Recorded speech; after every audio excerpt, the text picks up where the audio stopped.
Okay, so fella's asking about a spontaneous Kundalini awakening that happens, of course, in the many different ways that we know, through meditation, through yoga, through breath work, psychedelics, quote unquote, spontaneously. Some people just have this rising experience.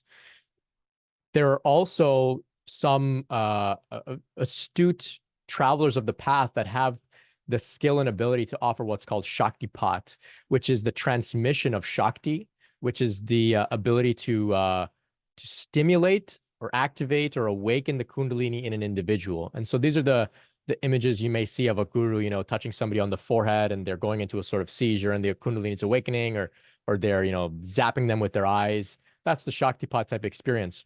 Um, Shaktipat in general is, for the most part, in a general way, it's a short-lived and temporary experience that can give people a little bit of a boost, a little bit of a jolt, but still the work has to continue. It's not that the Shaktipat just finishes them off and it's done. It can be a brief thing that gives a person a little bit of a sense of what this is all about. It can work to break through any doubts about this process. I mean, when somebody's touching you on the forehead, and even though you're doubting it, and then you start going into a full-blown awakening experience, that can help you to break through some doubts about this process being, it's real, it's valid. Being in a room and other people are having that experience, you can say, okay, I'm not the only one, I'm not crazy, I'm not making this up. That can help, but it's not something that's like this like magic pill or cheat code.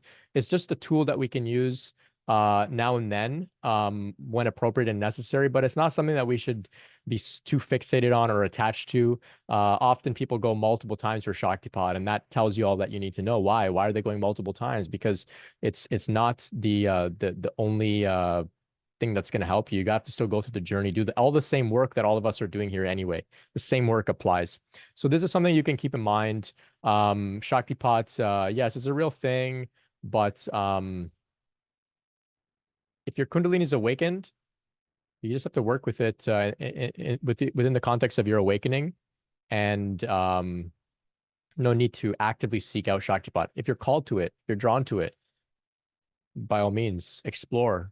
Just remember not to become too attached and not to give up your discernment when working with different teachers in a very intimate way like that.